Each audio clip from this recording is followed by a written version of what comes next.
सुप्रभात छात्रों। आज हम कक्षा 10वीं के पंचम पाठ जननी तुल्य वत्सला का अध्ययन करेंगे।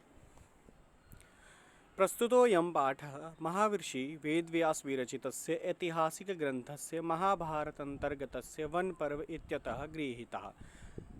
अर्थात प्रस्तुत यह पाठ महर्षि वेदव्यास के द्वारा विरचित ऐतिहासिक ग्रंथ महाभारत के अंदर वन पर्व से गृहीत है। इयं कथा सर्वेषु प्राणिषु समदृष्टि भावनां प्रबोधयति। यह कथा सभी प्राणियों में समान दृष्टि की भावना को बोधित करती है। अस्याः अभीप्सितः अर्थो अस्ति यत् समाजे विद्यमानान् दुर्बलान् प्राणिनः प्रत्यापि मातुः वात्सल्यं प्रकर्षणेनैव भवति।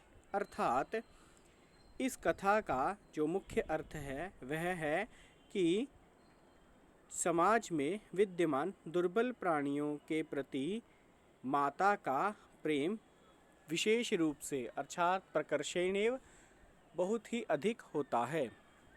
अब इस कथा को पढ़ते हैं। कश्चित् कृषकः बलिवर्दाभ्यां क्षेत्रकर्षणं कुर्वन् आसीत्। कश्चित् कोई कृषक बैलों के द्वारा खेत को जोत रहा था। तयोः बलिवर्दयोः एकः शरीरेण दुर्बलः जवेन गन्तुं शक्तश्च आसीत्। तयोः अर्थात उन बलिवर्दयोः बैलों में से एक शरीर से दुर्बल था और जवेन अर्थात तेजी से गन्तुम अशक्तश्च आसीत्, तेजी से चलने में असमर्थ, अशक्तश्च असमर्थ था। अतः कृषकः तं दुर्बलं वृषभं तोदनेन नुद्यमानः अवर्तत।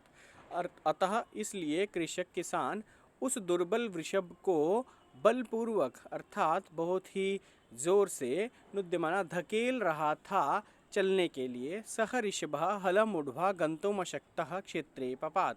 वह वृषभ अर्थात वह बैल हल को उठाकर चलने में अशक्त था और खेत में गिर गया। क्रुद्धः कृषीवलः तम उत्थापयितुं बहुवारं यत्नम् अकरोत्। गुस्से से भरा हुआ वह किसान उस बैल को उठाने के लिए बहुत बार यत्न करता है, तथापि वृषः न उत्थितः, तब भी बैल नहीं उठा। भूमौ पतिते स्वपुत्रं दृष्ट्वा सर्वधेनूनां मातुः। भूमि पे गिरे हुए अपने पुत्र को देखकर सभी गायों की माता सुरभेः नेत्राभ्याम अश्रुणि अविरासन। अर्थात अपने पुत्र को भूमि पर गिरा हुआ देखकर सभी धेनुओं की माता सुरभि की आंखों से अश्रुणि आंसू आविरासन अर्थात बहने लगे। सुरभेर इमावस्थां दृष्ट्वा सुराधिपः ताम पृच्छत। सुरभि की इस अवस्था को दृष्टवा देखकर इंद्र ने ताम उससे पूछा अर्थात सुरभि से पूछा, अयि शुभे किमेवं रोदसी उच्चताम इति। और पूछा क्या कि अरे शुभे क्यों रो रही हो, उच्चताम बताइए, इति साच। और इसके बाद फिर वो बोली, विनिपातो न वह कश्चित् दृश्यते त्रिदशाधिप। अहम तो पुत्रं शोचामि तेन रोदीमि कौशिका। अर्थात विनिपातो न वह कश्चित्, तो सुरभि बोली कि हमारा जो विनिपात है अर्थात हमारा जो कष्ट है, कश्चित् दृश्यते न त्रिदशाधिपा अर्थात क्या इंद्र को नहीं दिखता है। अहम तो पुत्रम शोचामि, मैं तो पुत्र के बारे में देखकर सोचकर दुखी हो रही हूँ। तेन रोदीमि कौशिका, इसलिए एक कौशिक मैं रो रही हूँ। कौशिक यहाँ भगवान इंद्र का नाम है। भो वासव पुत्रस्य दैन्यम दृष्ट्वा अहम रोदीमि। अब कहती है कि हे वासव, हे इंद्र देवता, पुत्र की दैन्यम अर्थात बुरी हालत को दृष्टवा देखकर मैं रो रही हूँ। सह दीन इति जानन्नपि कृषकः तम बहुधा पीड़यति।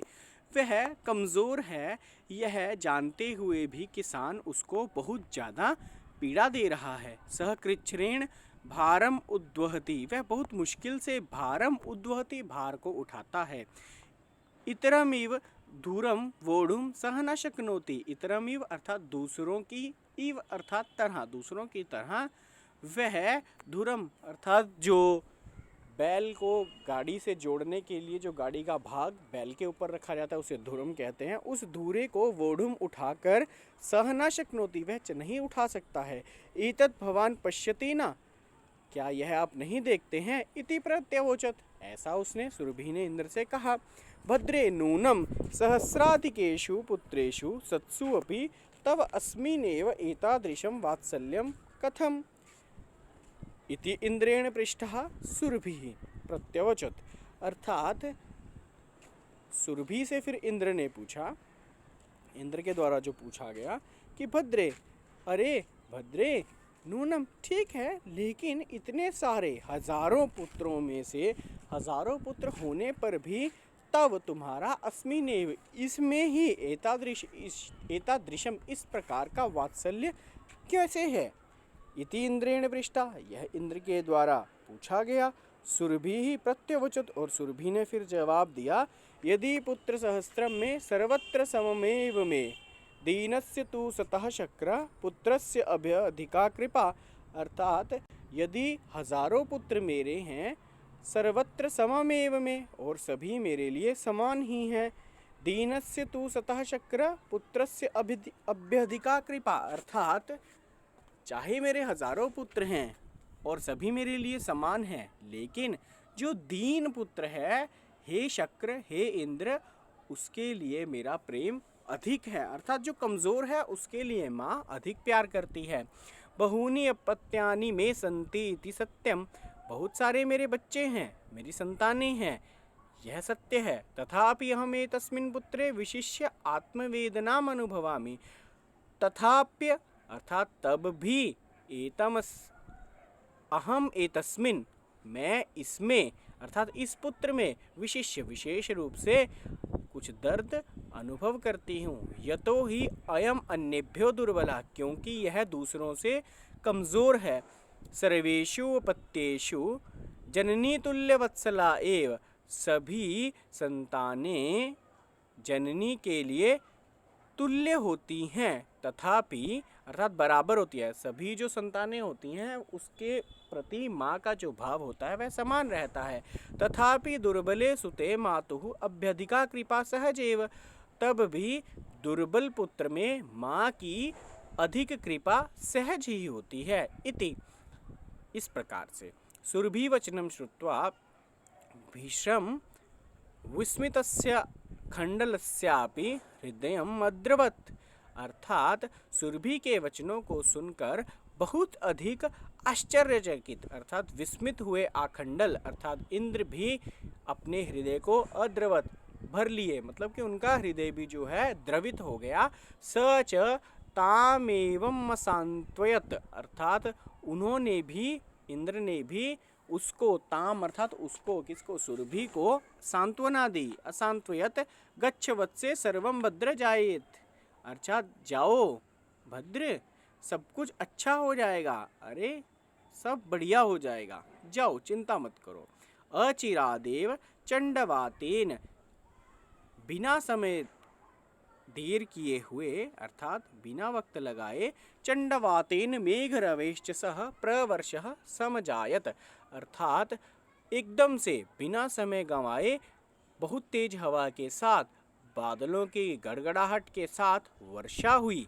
लोकानां पश्यताम एव सर्वत्र जलोपप्लवः संजातः, अर्थात सभी जगह पर देखते ही देखते जलोपप्लव हो गया, अर्थात जल भर गया। कृषका हर्षातिरेकेण कर्षण विमुखः सन वृषभो नीत्वा गृहमगात, अर्थात किसान हर्षातिरेकेण, खुशी के बढ़ जाने से खेत में कर्षण विमुखा, अर्थात खोदने से विमुख होकर, खोदने की इच्छा को छोड़कर, वृषभो नीत्वा गृहमगात, अर्थात वृषभ को लेकर, दोनों वृषभों को लेकर घर चला गया।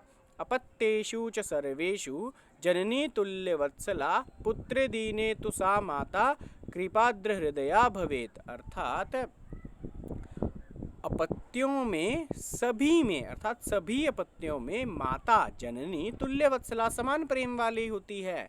पुत्रे दीने तु सा माता, लेकिन जो दीन कमज़ोर पुत्र होता है उसमें माता की कृपा आर्द्र हृदया भवेत, अर्थात उसमें माता की कृपा अधिक होती है और हृदय ज़्यादा पसीजता है, अर्थात माता अपने कमज़ोर पुत्र के प्रति अधिक प्रेम रखती है। इस प्रकार हमने इस अध्याय को पढ़ा। आप इसके प्रश्न उत्तरों को पढ़कर अभ्यास करेंगे। धन्यवाद।